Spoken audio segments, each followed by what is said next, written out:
Herzlich willkommen zu meinem ersten Vlog. Sowas habe ich noch nie gemacht und ich bin echt mal gespannt, was ihr nachher dazu sagen werdet. Ich nehme euch heute und morgen mit nach Disneyland Paris. Heute noch nicht mit in den Park, weil der Park öffnet erst morgen. Heute ist der 14. und morgen ist der 15.06. Das heißt, morgen ist der erste Tag des Soft Openings. Und was ich alles so erlebe, das zeige ich euch in diesem Vlog.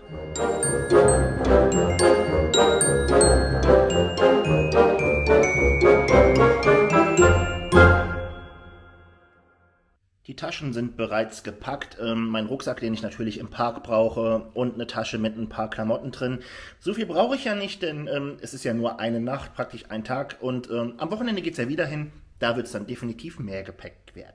Ich möchte gerade noch ein paar Worte über die Einreise verlieren, denn das ist ja auch ein Thema, was immer wieder aktuell ist. Und ich möchte gerade dazu sagen, dass alle Informationen, die ich euch weitergebe, ohne Gewähr sind, denn stündlich ändert sich ja auch immer irgendetwas. Wenn ihr genaue Informationen wollt, dann schaut auf jeden Fall beim Auswärtigen Amt vorbei, da ist immer alles ganz aktuell. Ja, ihr braucht auf jeden Fall einen negativen Corona-Test. Seit der letzten Woche gilt ja auch ein Antigen-Schnelltest als zulässig. Also ihr müsst nicht unbedingt einen PCR-Test machen, was schon mal sehr, sehr gut ist. Der darf aber nicht älter als 72 Stunden sein. Wenn ihr geimpft seid wie ich habe beide Impfungen, und die Impfung, die zweite Impfung, länger als 2 Wochen vergangen ist, dann dürft ihr einfach so einreisen und braucht keinen negativen Test. Wenn ihr genesen seid, dann gilt das auch, dann kann man sich einen Schein, ich glaube vom Arzt, ausstellen lassen, der euch das bescheinigt, dass ihr genesen seid. Wie das aber genau funktioniert und ob es da auch noch einer Impfung bedarf, das weiß ich nicht, da auf jeden Fall auch im Internet nochmal genau informieren.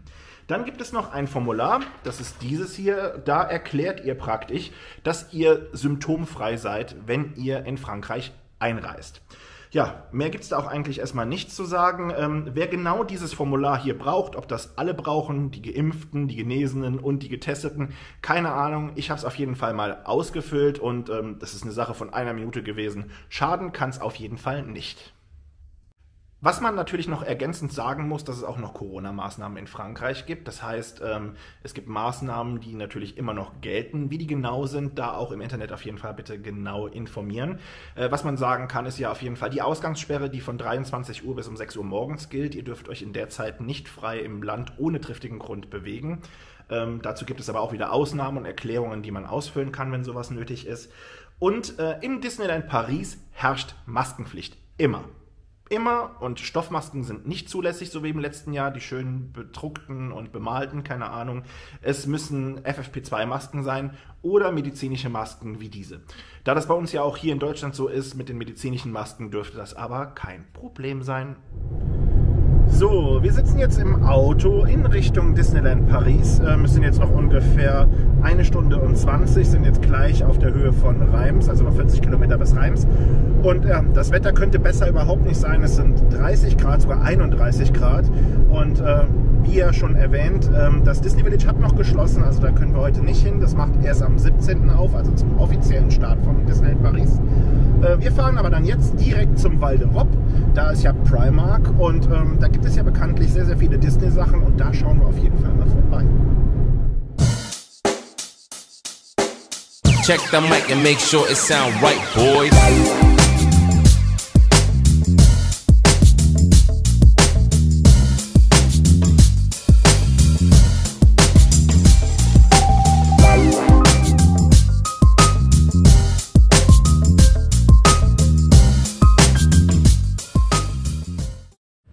Wie nicht anders zu erwarten, sind wir natürlich fündig geworden und haben ein bisschen was geshoppt bei Primark. Was genau, das zeige ich euch vielleicht später. Mal gucken.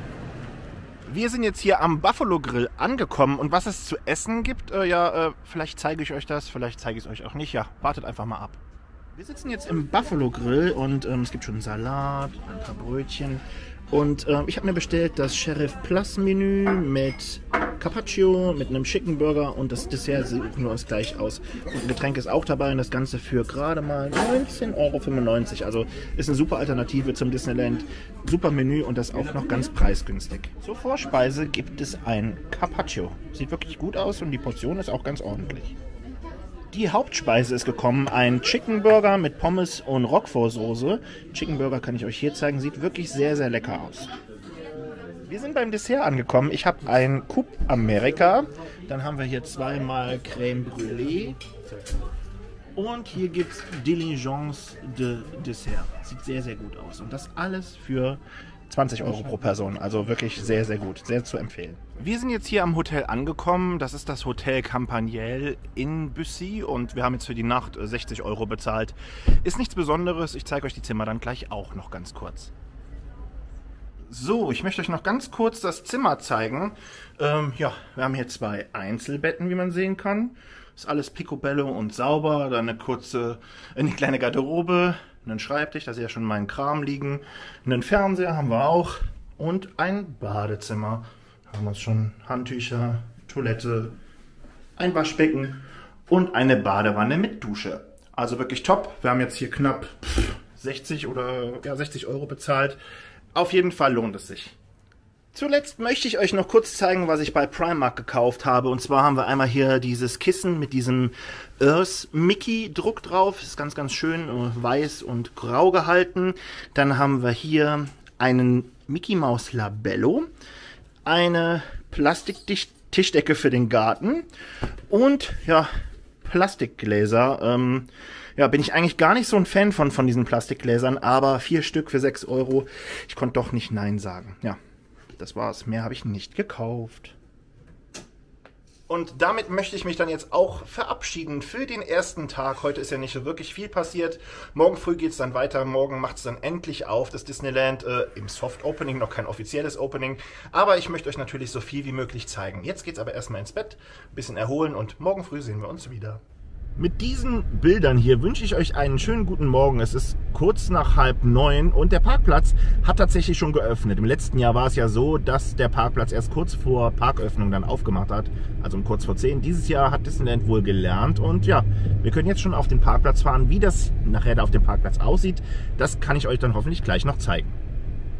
So, ich stehe jetzt endlich nach knapp 10 Monaten wieder hier auf dem Parkplatz vom Disneyland Paris und ja, im Moment ist noch nicht wirklich viel los, es ist ja noch sehr, sehr früh. Man sieht also, die Infinity-Parkplätze sind noch gut leer, kann man hier so hinter mir sehen. Und natürlich auch bei den anderen Jahreskarteninhabern füllt es sich so langsam. Hinter mir kann man ganz schwer erkennen, da sind die Solaranlagen, die das Disneyland Paris hier installiert hat. Der Parkplatz wird ja praktisch überdacht werden. Ob das sich bis hier vorne zum Infinity-Parkplatz hinziehen wird, das weiß ich leider nicht genau. In meiner Story, die ihr jetzt wahrscheinlich noch sehen könnt, könnt ihr die Solaranlagen auch mal von näher sehen. Vielleicht am Wochenende halte ich dann mal an, wenn ein bisschen mehr Zeit ist und zeige sie euch dann noch mal ganz genau. So, wir haben es durch die Sicherheitskontrolle geschafft und können tatsächlich jetzt schon zum Park. Ihr könnt hier sehen, da sind auch schon solche, ja, was sind das, eine neue Disney Wall, will ich jetzt mal fast sagen, wurde hier aufgebaut. Ist nicht so besonders hübsch, aber ja, sind die einzelnen Attraktionen sind da drauf. Kann man sich schön vorfotografieren und da sieht man in der Ferne auch schon das Disneyland Hotel. Und ja, ich zeige euch dann gleich die ersten Bilder aus dem Park.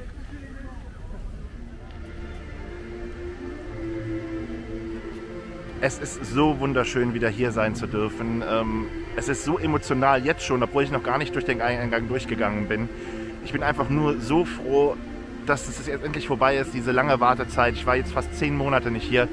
Das ist schon echt total krass und ja, ich hoffe einfach und weiß es auch eigentlich, der Tag heute wird garantiert grandios werden. Ihr könnt es sehen, ich kann es kaum glauben, im Hintergrund könnt ihr es sehen, den Eingang zum Disneyland Paris. Ich bin endlich wieder da, nach so einer langen Zeit. Es ist total krass und ich bin einfach nur happy in diesem Moment. Ich bin schon froh, dass ich eine Sonnenbrille anhabe, da muss ich ganz ehrlich sein. Es ist einfach schon was Besonderes und das muss man einfach sagen. Es ist was ganz anderes als in einem anderen Freizeitpark und ja, da kann man sagen, was man will.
jetzt den Park verlassen, also den Disneyland Park, und laufen jetzt mal in Richtung der Studios und wollen schauen, ob die neue Cars-Attraktion auch schon geöffnet ist. Und ja, ich bin wirklich mal sehr, sehr gespannt, wie das so ist. Die alte Tramtour, ihr kennt sie ja, war so ein bisschen abgeranzt. Bin mal gespannt, was sie daraus gemacht haben. So, ihr könnt es sehen, der Platz hier vor den Walt Disney Studios, also vor Studio 1, ist komplett renoviert. Hier war ja letztes Jahr noch Bauzaun und hier wurde ja alles neu gemacht. Und auch der wunderschöne Brunnen ist endlich wieder offen und man kann ihn wieder sehen. Alles ganz frisch, alles ganz neu. Also richtig schön.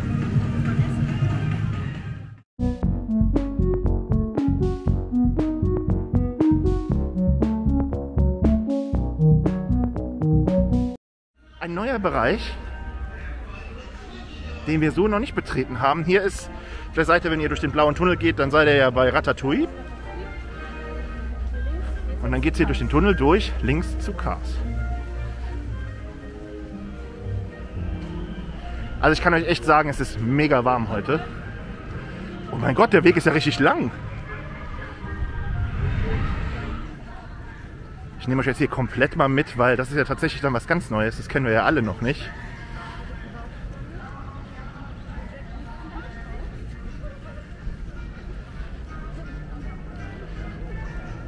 Da können wir es schon sehen, da hinten ist der Eingang, da steht schon dieses Schild, Cars Road Trip.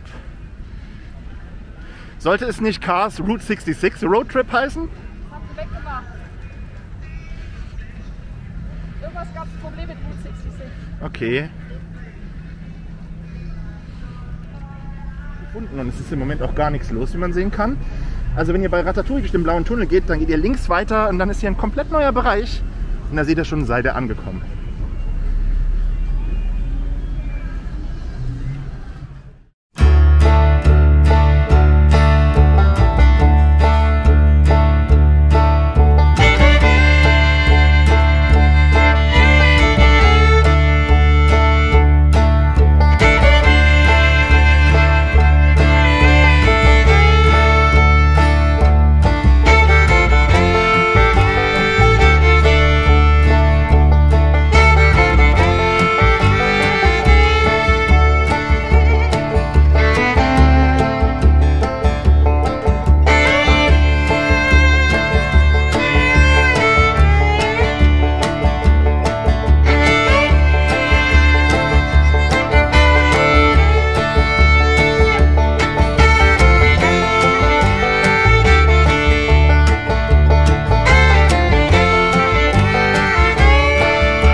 Jetzt gerade von Cars Road Trip und ja, was soll ich sagen, es ist ganz nett, es ist ganz süß, aber ich habe mir tatsächlich so ein bisschen mehr erhofft, muss ich sagen. Es ist sehr, sehr kurz, also man ist knapp vielleicht 5-6 Minuten unterwegs, also viel kürzer als die Tramtour, die ihr kennt.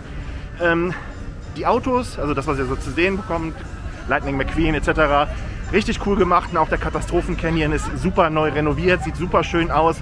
Auch die Videos und so laufen ganz, ganz flüssig und sind schön. Schaut es euch selber an, bin mal gespannt, was ihr dazu sagt. Wir sind jetzt auf dem Weg in Richtung Tower und wollen jetzt einfach den Tag so ein bisschen genießen. Die ganzen Attraktionen, die wir die ganze Zeit nicht fahren konnten, ausprobieren. Und ja, wir sind jetzt hier am Tower und bin mal gespannt, wie viel da los ist. Im Moment geht es vom Betrieb. Bei Cars haben wir keine 2 Minuten warten müssen. Also es ist wirklich total chillig und schön hier gerade. Also wirklich. Hier könnt ihr ja nochmal die Konzeptzeichnungen sehen zu Arendelle, also zum Frozen-Themenbereich. Bis der eröffnet, wird es ja noch ein bisschen dauern. Ich glaube, wenn es hier dann weitergeht, hier könnt ihr den Tower sehen. Ein kleiner Funfact zum Tower. So, und hier haben wir dann die Pläne, wie es dann mal hier in den Studios aussehen soll. Da oben haben wir das Frozen Land, Star Wars, von dem wir ja schon lange nichts mehr gehört haben, und natürlich hier den Avengers Campus mit der Spider-Man-Attraktion und dem Iron Man Coaster hier. Ja, ich bin mal echt gespannt. Am meisten bin ich ja tatsächlich gespannt auf den See.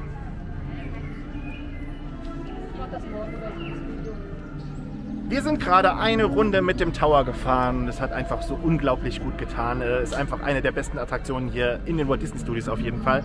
Hier hinter mir könnt ihr noch die Bauzäune sehen. Man kann es so ein bisschen erahnen. Ich weiß nicht, ob man es gut sehen kann.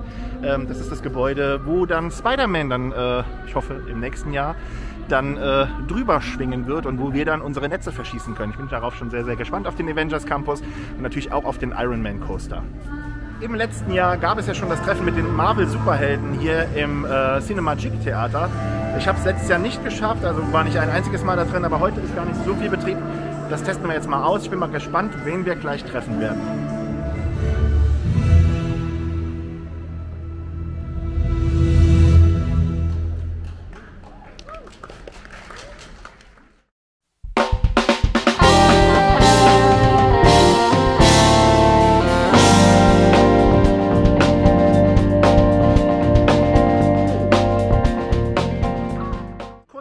Und wir haben jetzt die Walt Disney Studios verlassen, sind die Cars-Attraktion gefahren, waren bei Marvel, sind den Tower gefahren, waren jetzt in einem Laden, da haben wir uns länger aufgehalten als geplant, weil die Kassiererin war etwas langsam, also wir haben fast 20 Minuten an der Kasse angestanden und waren vor uns, glaube ich, nur 3 Personen, also ja, das habe ich nicht wirklich vermisst, muss ich ganz ehrlich sagen.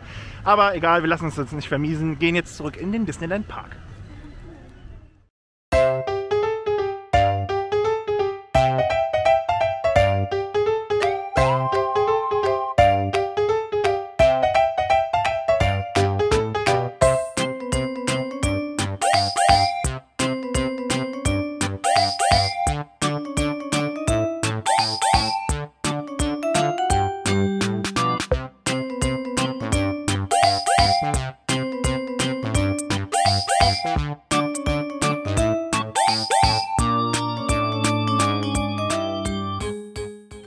Ja, in diesem Jahr auch keine Parade.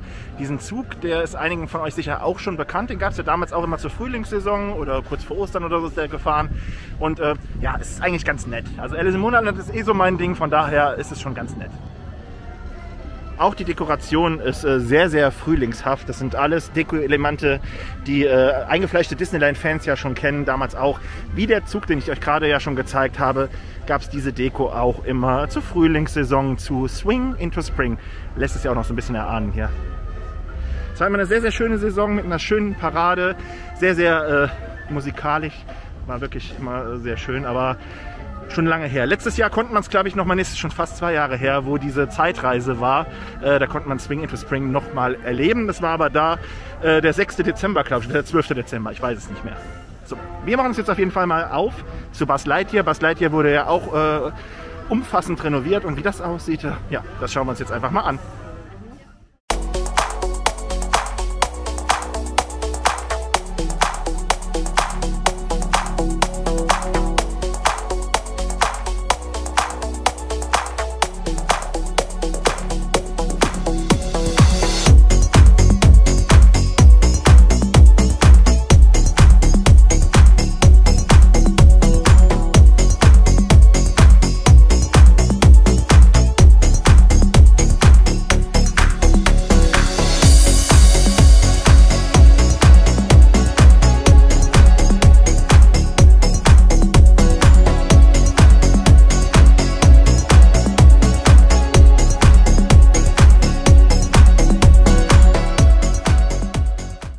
Gerade aus Buzz Lightyears Laserblasten, was soll ich sagen, also ich bin total überrascht, es ist mega gut geworden, man sieht auf jeden Fall an, dass da renoviert worden ist, die Farben erstrahlen in ganz neuem Licht, richtig gut, auf jeden Fall ein Besuch wert, schaut es euch selber an, ab sofort wieder geöffnet. Schneewittchen und schauen uns mal an, was da so alles neu gemacht worden ist und ich hoffe, wir müssen nicht zu lange warten, aber im Moment sieht es eigentlich ganz gut aus.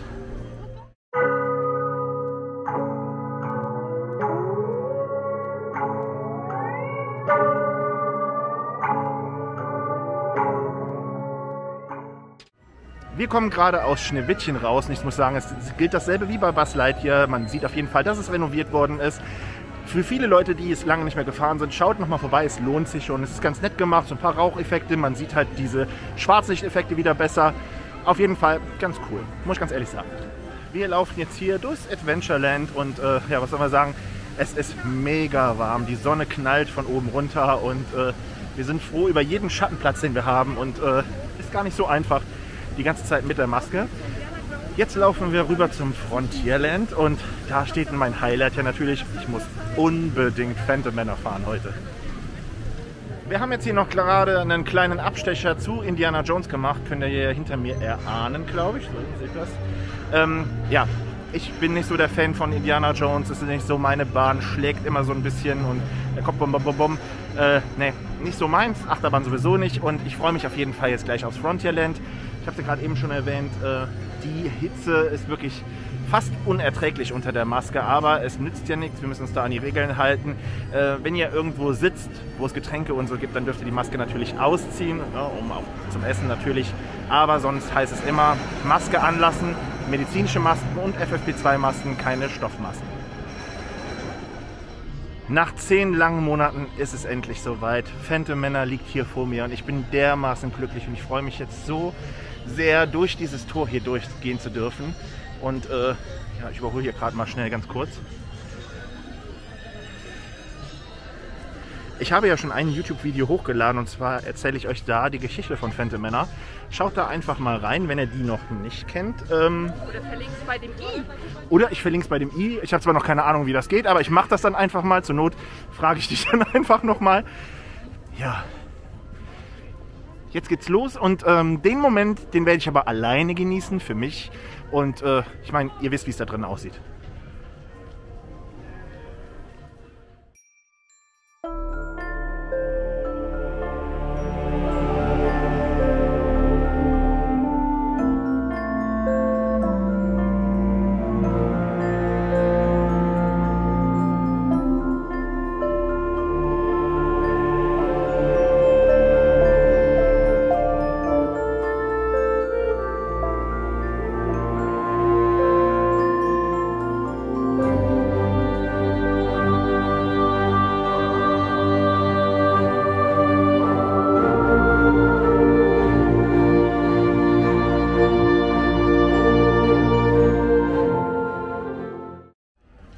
So, ich sitze jetzt tatsächlich hier mal ohne Maske, aber das auch nur, weil wir uns jetzt ein Essen gönnen, hier bei Casey's Corner.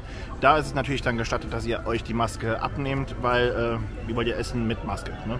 So, ich denke mal, das reicht jetzt auch für heute. Das waren jetzt die ersten Eindrücke vom Soft Opening, vom ersten Tag hier in Disneyland Paris nach über einem halben Jahr Schließung. Das ist schon echt krass. Ja. Ich bin mal gespannt, wie das so wird jetzt mit diesem Vlog, wie er zum Schluss dann geworden ist. Ich hoffe, es gefällt euch. Ihr könnt mir ja gerne mal eure Meinung dazu schreiben.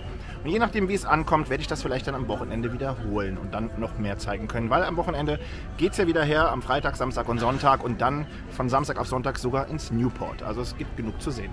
Habt noch einen schönen Tag und ja, auf Wiedersehen.